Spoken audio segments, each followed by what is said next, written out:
Salaam Alaykum. This is Sheikh Ibrahim. Now, before I start my talk today about looking for signs, I'd like to speak about what preceded it and prompted all of this. See, Thursday, a spiritual seeker came to see me looking for, quote, a Sufi mystic, unquote, and well, you know me, I think that is definitely one way of becoming distracted and going off on a side path that has nothing to do with becoming a whole human being or even a very useful objective. I can say this because if there was any kind of distraction spiritually related or esoteric, when I was a teenager, I was the dope that was curious. And it wasn't just mystical fluff. It was also anything about flying saucers, pyramids, Atlantis, chakras, soul flying, shamans, Freemasonry, Rosicrucianism, Kabbalah, Tibetan Buddhism, alchemy, ritual magic, and so much more. Now, after studying 20 or 30 years with my teacher, my sheikh, I now see that all that is a waste of energy, time, and focus. All of those can be a distraction, though if approached properly, sometimes they can be educational. You can learn something from them, but to use them for entertainment and self-inflating, for example, when someone says, I took ayahuasca and peyote and I had a walkabout, it diminishes the real point and purpose of these side jaunts. There may be a specific time and place to learn something from these things, but inherent in all of these, there's a trap. When you say, I want to find a Sufi mystic, the problem is in the statement itself. When you mention I, well, we're already in trouble. The I is the problem. Now, if you knew anything about Sufism, the Sufi training's purpose is to give you tools to help dislodge this I so that you can become a human being. When you start a statement with I, you will inevitably end with I. It is locked into the world of change and not to Allah. Then, when we add the word want after the I, you're basically tuning into the world of matter and change, the endless transformation of atoms and molecules into something, then something else, then something else. You're not connecting to the love and compassion of Allah because that state has no time, no change, just light, love, mercy, and compassion. Now, when I mentioned this fact to the person, they related it that it came from a sign from a dream. Now, you and I know that you need an inner and outer confirmation to take any action. So a dream is only half of a confirmation. When my comment was ignored in the statement, I want to find my Sufi mystic, was repeated, I realized there was no way this person was hearing what my message was, which was, you can't get there carrying your I. All the prophets and saints say the same thing.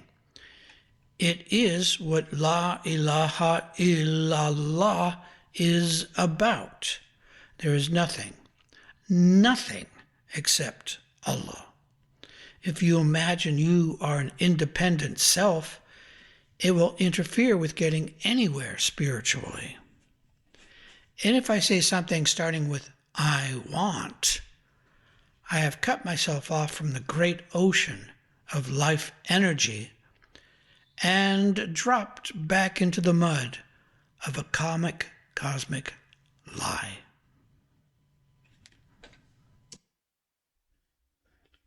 Looking for signs. This is shaykhibrahim. I just want to make a note here. Becoming a Sufi means that you accept that Allah is your guide, friend, and teacher. You must step up to learn how to learn His subtle directions and wisdom. It may sometimes seem odd or incomprehensible, but it is always loving and caring. Now, upon entering the spiritual world, the terrain is unfamiliar, if not strange, and riddled with paradoxes. One of these unclear, foggy areas is prayer. When we pray, we trust and hope and believe that someone is listening, whether it is Allah, Buddha, the great cosmic ear. We would like our prayer to be heard and eventually answered. And by answered, we have an expectation or hope that our prayer/request will be appropriately responded to. Why? What are we expecting? Why are we talking to something that we cannot see or hear, and who is supposed to gift us with a proper reaction? Do we expect our words to have some kind of impact on the universe or change our condition? Is it a yearning in our chest for a fervent wish to be granted? How does prayer work? How long do we have to wait? And what if the prayer was the wrong prayer, or the wrong kind of prayer? Maybe we worded it poorly. Maybe it should have been something like, please help me know how to pray, or if this is what I need, or please help me to know what I need. I can hear my sheikh saying, what are you doing? Is Allah your senator or Santa Claus? So it looks like there are two main parts to prayer. One is the prayer itself, and the other is looking for or receiving the answer. Now, in Sufism, we try to look at things from both sides so we can become balanced. The inner, that's known as batin, and the outer, that's zahir. The inner, in this case, is your heart. So, in transmitting your communication to God, Allah, Buddha, the Tao, the prayer should come from your heart. That means also that the reception needs to come to your heart, experienced and understood with the heart. To properly receive requires you to tune into your heart. How can you hear except through your heart?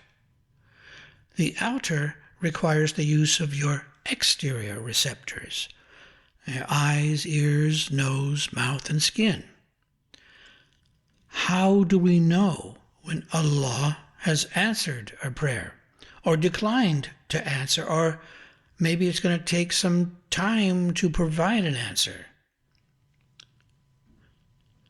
When we ask for something in a prayer, it seems like there are three basic types of answer. 1, yes. 2, no. 3, you must change to prepare for the answer because you are not ready. When you're ready, the answer will appear. Great. How do I read or even know I am being answered?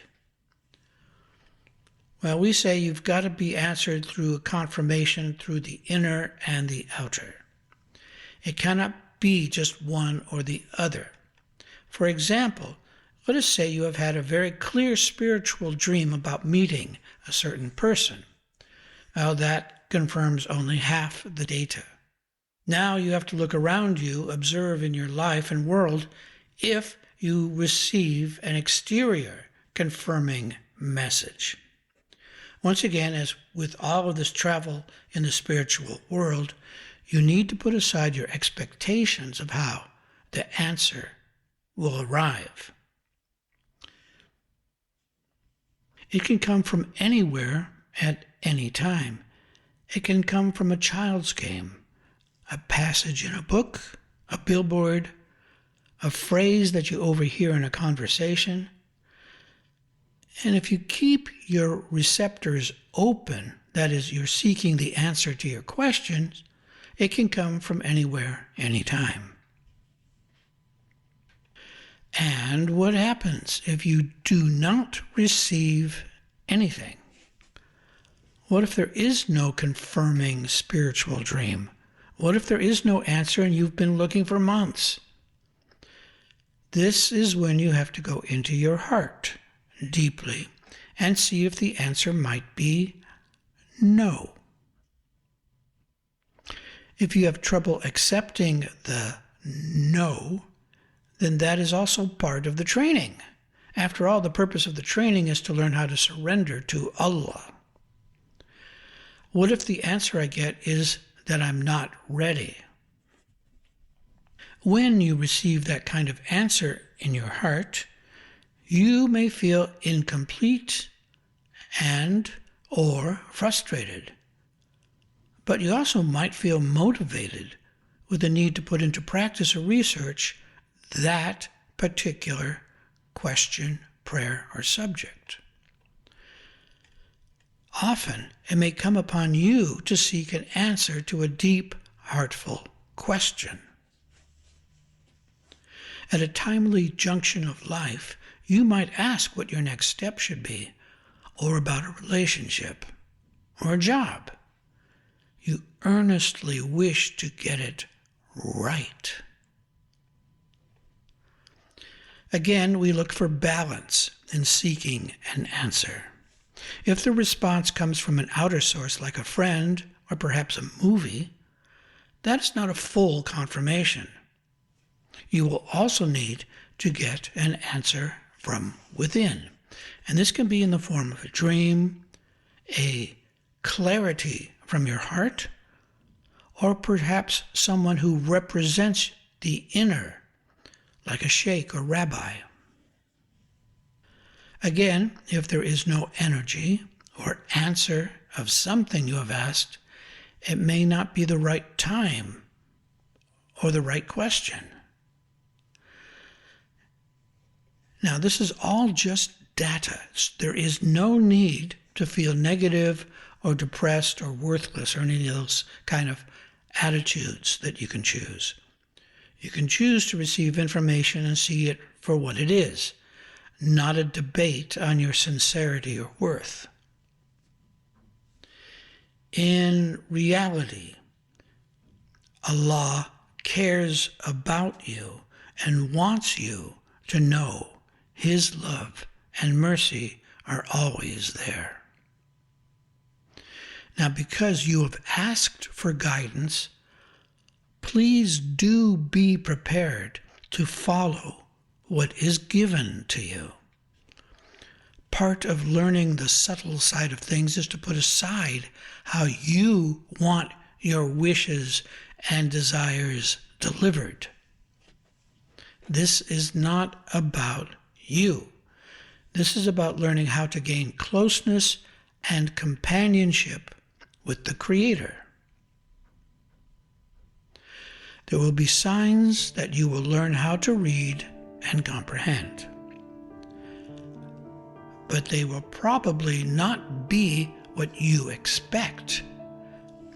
And if you are rigid in your thinking, there can only be such, then you will definitely miss the answers. So one of the things we have to do is learn how to get out of the way so Allah can speak directly to you through your heart and through His creation. It really is an open book you can learn to read.